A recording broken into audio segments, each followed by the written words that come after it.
their slumber reflect.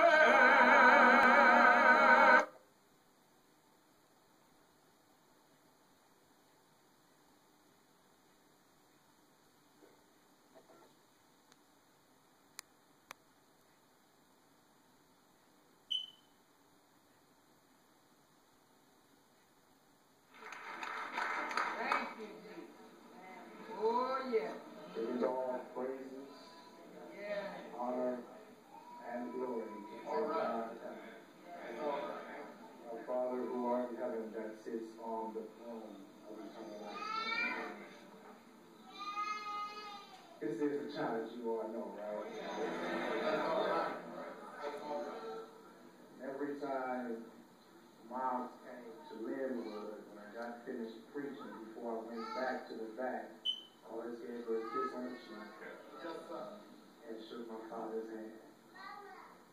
I was not married, so she was my wife. She was my girlfriend. So somebody had to get a kiss, amen?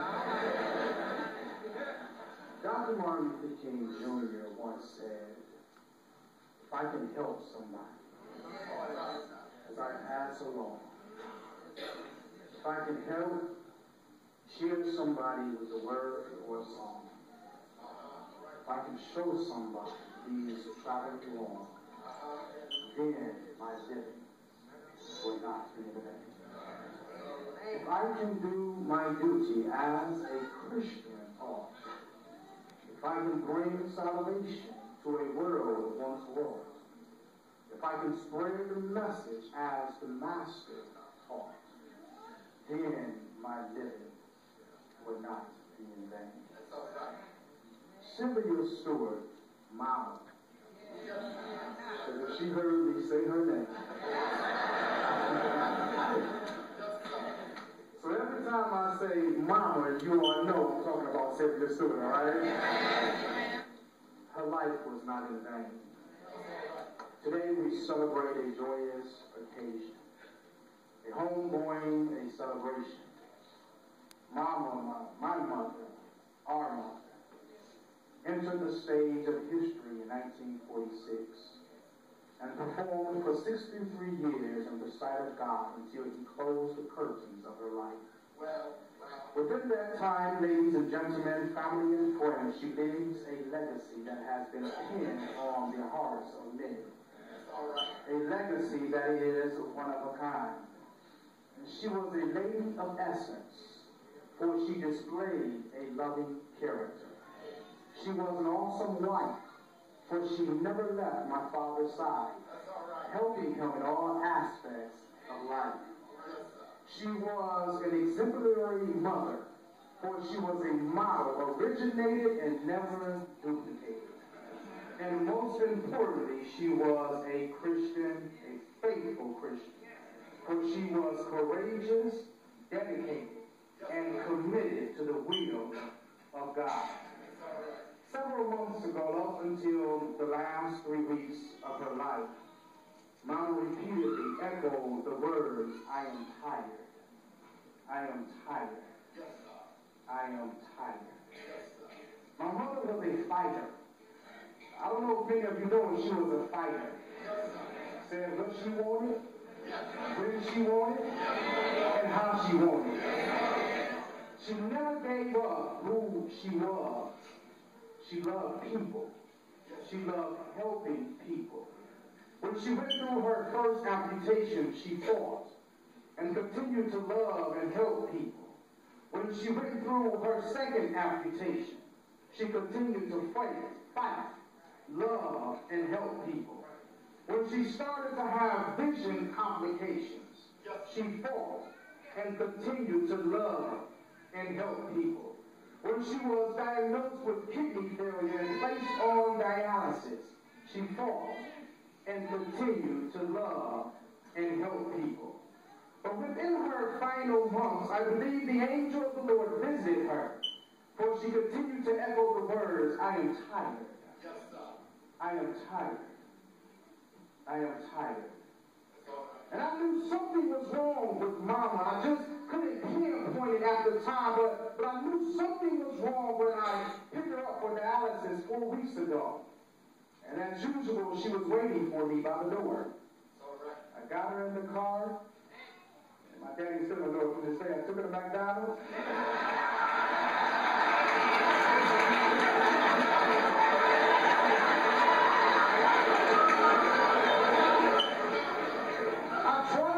Straight to the Alice's, but she said, "What about my breakfast?" Mamas, I don't care how old you are, they were strong on your child. So I took her to McDonald's and she got her normal egg and sausage McMuffin. And I caught myself doing justice. Well, I'm going to continue to take you to McDonald's every three days throughout the week. I'm going to give you your egg McMuffin and your sausage. But I'm not going to put cheese on it. But she got her normal. I dropped her off, and before I left, I knew something was wrong because she asked me to take her to the emergency room. If any of you knew my mother, she don't like the doctor. She hates the doctor. Yes, sir. And to tell me to take her to the emergency room, when I come back, there was something was wrong. When I picked her up, I took her to the emergency room like she and my father requested. When I pulled up, a good cousin of ours, Dwayne, Lionel, and Venetia, was waiting there at the door. As if they were anticipating something. But I'm not thinking about why they sit at the door. I'm just thinking that they're here to support her. And we thought that this was going to be a normal routine, get in and get out, but that was not the case. The case was she was walking her last walk in the grace and mercy of God. As I look back throughout the last chapter of Mama's life, I believe that God visited her long before she went to the hospital. Similar to Hezekiah in 2 Kings chapter 20 and verses 1 through 7, a king who loved God, a king who did right in the sight of God, but was sick unto death. And was ordered by God to get your house in order. Hezekiah, as much as a relationship he had with God, he pleaded with God to give him an additional 15 years, and God granted him such. Ladies and gentlemen, family and friends, I believe that God gave Mama some time to get her house in order. And I'm not talking about the house in which she physically lived, but I'm talking about the house in which her soul lived. And I believe that she knew that because she ate what she wanted, she said what she wanted, and she did what she wanted in this particular time. The most ultimate conclusion of Mama's passing was that God gave her one more year, one more month, one more week, and one more day, and one more hour. What are you saying, preacher? She passed at the end of her 63rd year. She passed at the end of the month of that year. She passed at the end of the week and at the end of the day. Just after the time my father and myself left the hospital, she passed. God gave her another year, another month, another week to just say her goodbyes. I really believe that the angel visited my mom and said, "It's time. You've suffered too long." And I stand here today as she will want me to. Not weeping, but filled with joy, gladness, and excitement, knowing that Mama don't have to cry anymore. I stand here today as she will want me to, not with sorrow, but filled with joy, gladness, and excitement, knowing that Mama don't have to go to another doctor. I stand here today as she will want me to, not with anguish, but filled with joy, gladness, and excitement, knowing that Mama don't have to pay another bill. Oh, I don't have to. I stand here today as she will want me to, not with tears in my eyes, but filled with joy, gladness, and excitement, knowing that Mama don't have to suffer anymore. I stand here today as she will want me to, granting her final wishes. to tell her family members, to tell her friends, I am happy now. I am with the Lord. I have fought a good fight. I have finished my course. I have kept the faith. Henceforth there is laid up for me a crown of righteousness, which the Lord, the righteous judge, shall give me at that day, and not to me only, but unto them that also that love his appearing. God, I hear me tonight. Because I stand here today, as he will want me to, granting her final wishes, to tell her family members, to tell her friends, I've done the will of God, according to Matthew chapter 7 and verse number 21.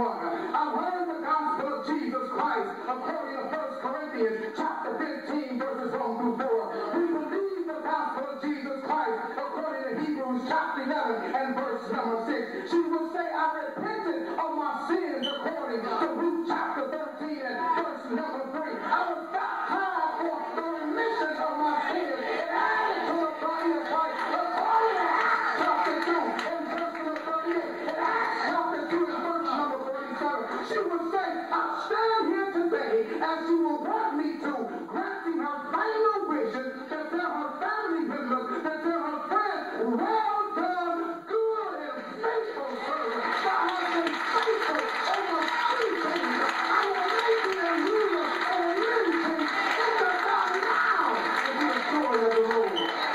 Don't cry for me. Don't cry for me.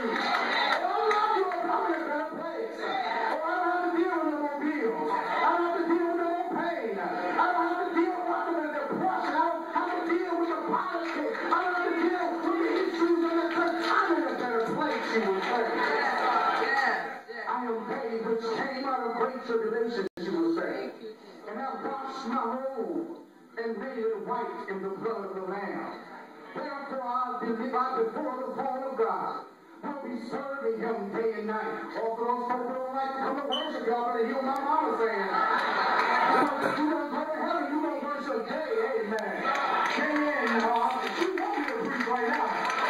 But because we got to get into that grave, I got to sit down, amen.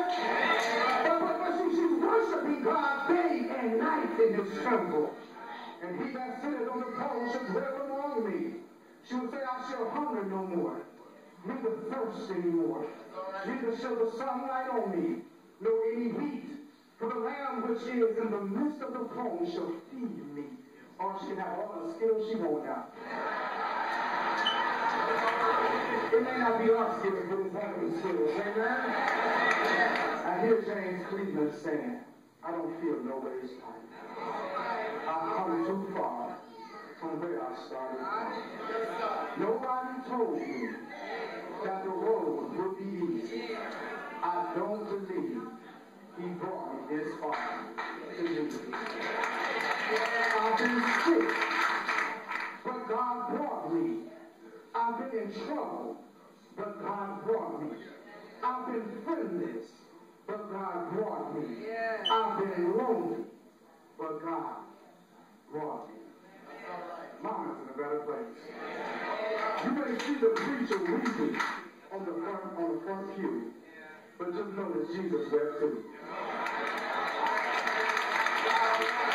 Because I'm not weeping the fact that my mother is dead, amen?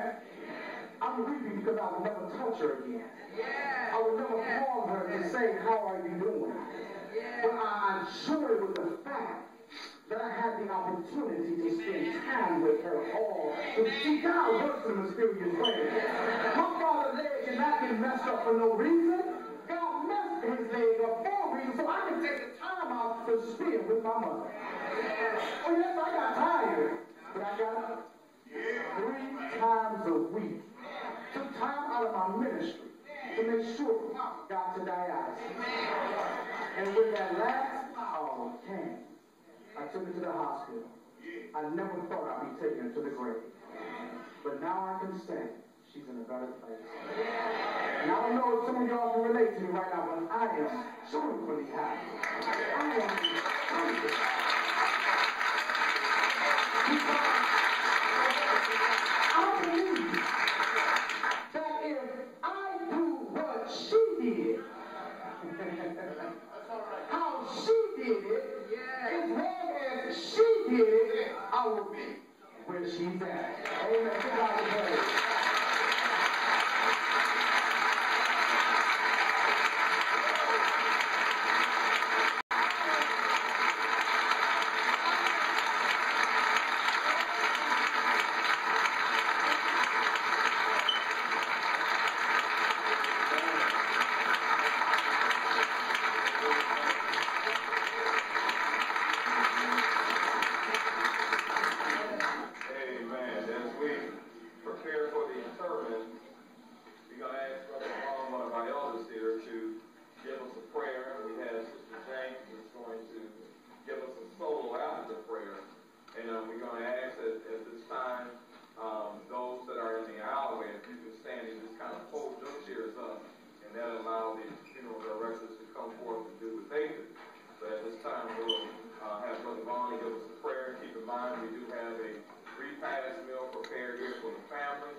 Fellowship Hall, and so Brother Vaughn,